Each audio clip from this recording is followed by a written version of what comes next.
Hey guys, it's me again, your teacher, Andrea Leite, né? Então, oi garotos, sou eu de novo, a professora de vocês, Andrea Leite. E agora a gente vai para a unidade 1, né? Que na verdade é realmente a nossa aula de abertura, né? Nessa unidade 1 a gente vai começar a compreender as técnicas e estratégias existentes para que possamos decodificar textos em inglês, né? Bom, vocês já sabem um pouco sobre mim, né? Então não precisa mais explicar esses detalhes, a formação, né? Então vamos agora começar a nossa aula aqui na unidade 1, Unit 1, né? A importância do estudo da língua inglesa para o acadêmico.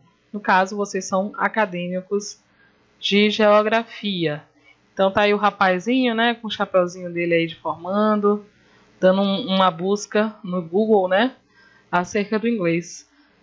Por que é importante, sobretudo para o aluno do nível superior, estudar e aprender inglês? Bom, o aluno do curso superior, ele é um aluno que ele está se preparando para o mercado de trabalho, né? Então a gente sabe que a informática, uma língua estrangeira, ela é uma facilitadora para o ingresso no mercado de trabalho, justamente porque é um elemento diferenciador do aluno, né? Então, entre você, que é um aluno que é fluente em língua inglesa, e um aluno que ele não sabe nada de língua inglesa, provavelmente quem vai ter mais facilidade de ingressar no mercado de trabalho vai ser justamente aquele que é fluente, né?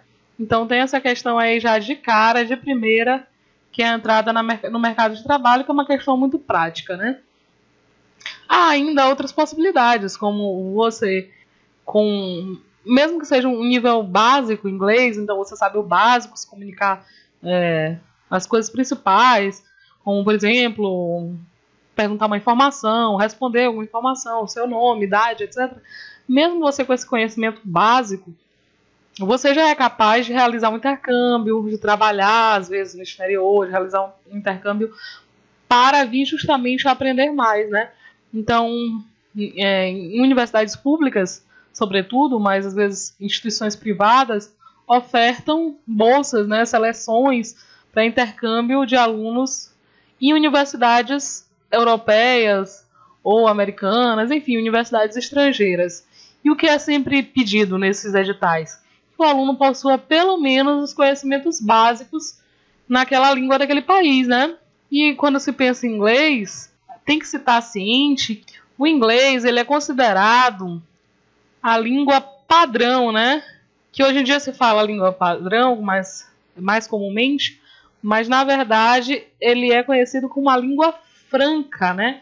Então, o que seria uma língua franca? Seria aquela língua que todas as nações utilizam para fazer acordos comerciais, para comunicação, para as tecnologias de comunicação, sites, etc. Então, se você for ver, na verdade, a maioria dos sites na internet eles estão em inglês, os acordos são feitos em inglês, justamente porque é uma língua comum, né? Como os Estados Unidos se tornou, depois da Segunda Guerra Mundial, ele se tornou o país mais preponderante, né, para o mundo, de maior economia, ele influenciou de tal forma que o inglês ele passou a ser a língua franca, como já foi, por exemplo, o francês, né, que é a língua dos tratados comerciais e das comunicações. Quando você ouve, por exemplo, música estrangeira, você ouve com muito mais frequência música americana, sobretudo, né? Mas música em inglês. Por quê? Justamente porque o inglês ainda é hoje a língua das comunicações, das artes, enfim, da mídia, né? Do que é conhecido mundialmente. Então é muito importante estudar inglês, né? Com o aprendizado da língua inglesa, você também pode se comunicar com novas pessoas, né? Isso, inclusive, é muito interessante para quem está começando a estudar inglês, porque você pode buscar sites, aplicativos de conversa, né, com estrangeiros, justamente para aprimorar seu inglês, mas você pode, por exemplo, conversar com um orientador para um mestrado ou doutorado numa universidade estrangeira, né, que seja estrangeiro, você pode escrever um e-mail para ele, né, ter um grau de conversa com essa pessoa. Então, é muito interessante para o acadêmico realmente estudar inglês. Além do status profissional, né? melhor desempenho em pesquisas acadêmicas, você pode apresentar um trabalho em inglês num evento internacional, você pode ler artigos em inglês, ler autores no original, né? Então você não vai precisar mais ler a tradução de determinado autor que vai chegar no Brasil daqui a 2 ou 3 anos. Você pode ler o livro realmente como ele escreveu na língua inglesa, de forma mais rápida, né? Então, na verdade, abre um leque de opções e estudar inglês, né? Além do que a gente falou ali na aula da abertura, que quanto mais você estuda línguas estrangeiras, você começa a compreender melhor até mesmo a sua língua. Então, em relação a tudo isso, o estudo da língua inglesa é importante. Bom, continuando. Técnicas de leitura e compreensão de textos em inglês. O texto, né? Então, como são formados os textos em inglês? Eles são formados de palavras. E há uma questão que causa algum problema, que é, vamos dizer assim, um muro, uma barreira na aprendizagem da língua inglesa, que é em relação a duas diferenças substanciais da língua portuguesa e da língua inglesa. E quais são essas diferenças? Bom, essas diferenças se dão pelo seguinte. A língua portuguesa ela tem origem latina, né? Já a língua inglesa ela tem origem germânica. Isso quer dizer que a língua portuguesa ela nasce ali na região ibérica, né? Nasce a partir da última flor do laço, assim conhecida, né? Que é a língua latina, do latim, né? E ela nasce do mesmo berço de onde nasceram, por exemplo, o espanhol, o italiano, o francês. Então, às vezes você não sabe nada de espanhol, mas você vai ouvir um espanhol falando, ou um argentino, alguma pessoa da América Latina que fala espanhol, e você vai conseguir compreender muita coisa e vai conseguir até se comunicar, justamente porque o espanhol e o português nasceram ali das mesmas águas, né, que é justamente o latim. Já o inglês não, o inglês já foi mais lá para cima, né?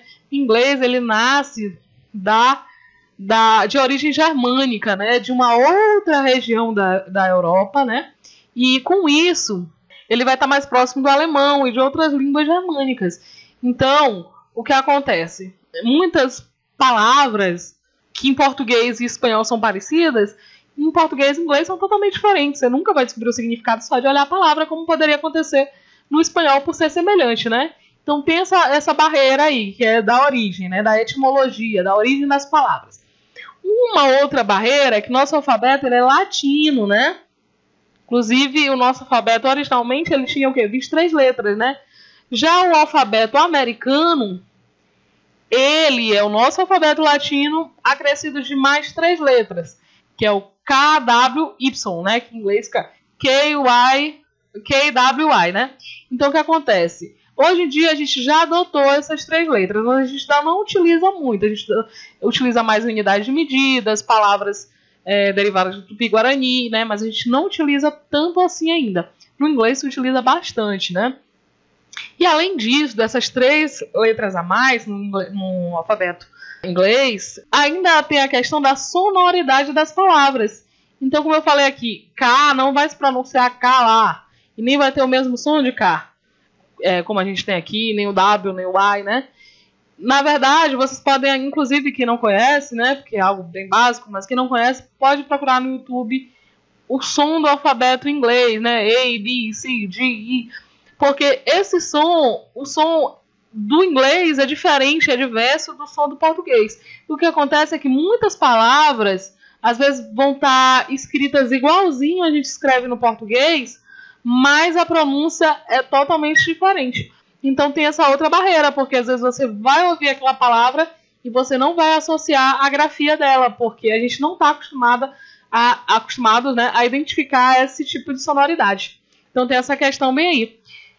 A questão da pronúncia e da própria sintaxe das palavras, porque, por exemplo, a nossa estrutura de linguagem ela também é diferente do inglês. No português a gente utiliza tanto o adjetivo antes como depois. Já no inglês, o adjetivo ele sempre vem antes, né? Como na palavra cachorro quente, ó. Cachorro quente, a gente fala, né? Cachorro que é o substantivo, quente que é o adjetivo logo depois. Já no inglês, não. Sempre vai se falar que hot dog, né? Então, o adjetivo, ele vem antes do substantivo. Então, a gente não pode falar beautiful Ou girl beautiful, garota bonita. Não, a gente sempre vai falar beautiful girl, né? Então, a gente tem essa questão aí também da sintaxe. Mas o que acontece? Quanto mais você estuda inglês, mais você vai se adaptando, assimilando, naturalizando isso e fica, na verdade, automatizado na sua mente. Você vai aprendendo rapidinho. Você vai internalizando essas regras. Por isso que é bom assistir filme em inglês, tanto dublado como legendado em inglês. É bem interessante também. Ler textos, escutar música, etc. Bom, palavras cognatas. Palavras cognatas são que nesses bebezinhos aí. Eles não só parecem gêmeos, como são gêmeos, né? Então, eles são palavras iguaizinhas. Então, mesmo ali nessa região germânica e ibérica, que é onde nasceu o português e o inglês, houve trocas culturais e palavras da mesma etimologia, da mesma família, elas foram para os dois idiomas.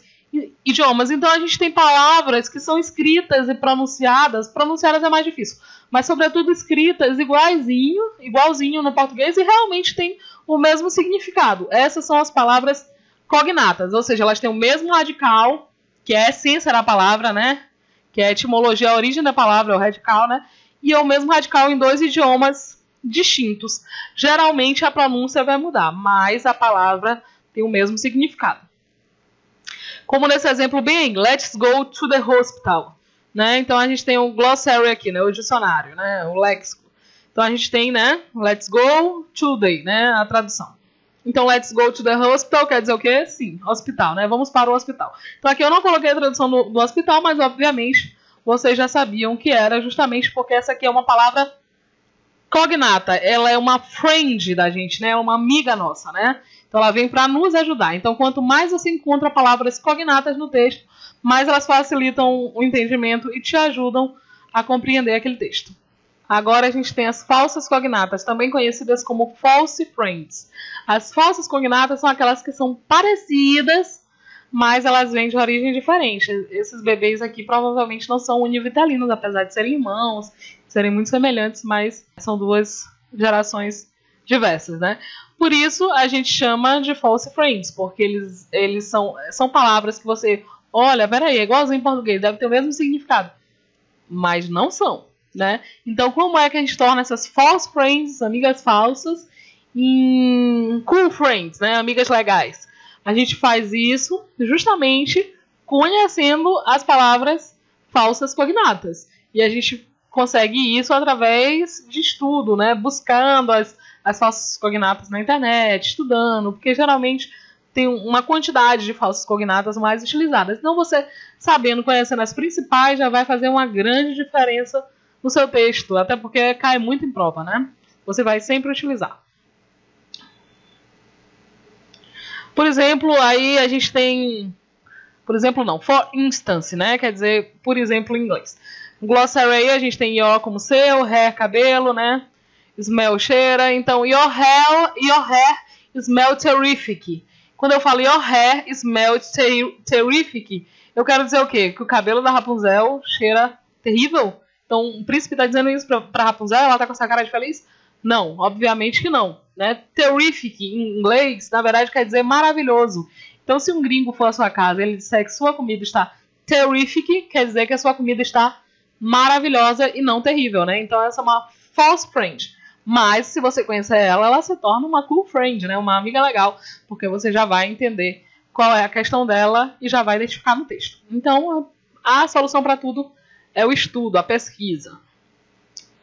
Bom, em relação à formação de palavras em inglês, é muito semelhante ao português, né? A gente tem os dois fenômenos de prefixação, né? E de sufixação, sendo que a prefixação o prefixo ele acompanha o radical, né? Ele vem antes do radical, no caso, como, por exemplo, moral, né? Moral. Aí, sem moral, amoral, né? Como é no português, né?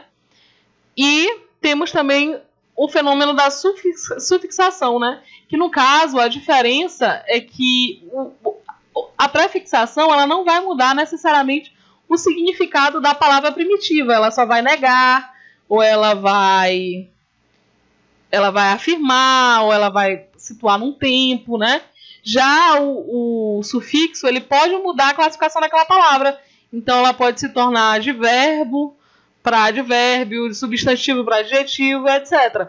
Então, a gente tem um exemplo aqui, por exemplo, do sufixo able, né? Então, ele é capaz de transformar um verbo no adjetivo. Por exemplo, to admire, né? Admirar. Se a gente utilizar o sufixo able, vai ficar admirable, né? Então, algo que é admirável, né? Então, o que acontece? A gente mudou aqui a classe da palavra. Então, é importante conhecer todos esses sufixos, tá? Eu não vou mencionar todos aqui, mas vocês vão atrás, porque tem alguns que são muito utilizados. Por exemplo, esse né? Esses aqui, eles geralmente estão ligados à profissão, né? Então, to employ, quer dizer, empregar, né? Empregar, que é o verbo. A employer, que o quê? Empregado, né? Então, geralmente está ligado a essa questão de fazer, quem faz, que cumpre uma função. Então, é muito interessante vocês estudarem tanto os sufixos como os prefixos, porque eles geralmente aparecem numa palavra. E se você conhecer o radical da palavra e mais o prefixo e o sufixo, o que vai acontecer? Você vai conseguir desvendar qual é o significado daquela palavra. Daí a importância de você estudá-los. Bom, agora, it's our, é o nosso, né? Geographic time, tempo geográfico, né? Então, nesse momentinho, vocês vão aprender algumas palavrinhas que são próprias do inglês, as que são cognatas, ou seja, as que são próximas do português. Eu não vou explicar, então não vou explicar o que é ocean, né?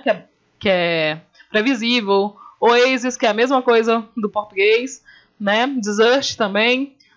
Island, island quer dizer o quê? Ilha. Lagoon, vocês já sabem, né? Lagoa. Mountain, a mesma coisa. Sea quer dizer o quê? Mar, né? Shore quer dizer o quê? Baía, costa. Costa, né? Bay quer dizer o quê? Baía. Show quer dizer o quê? Foca. Shark quer dizer o quê? Tubarão. Essas palavrinhas vocês vão utilizar durante o momento que vocês assistirem este vídeo que está sendo disponibilizado aqui.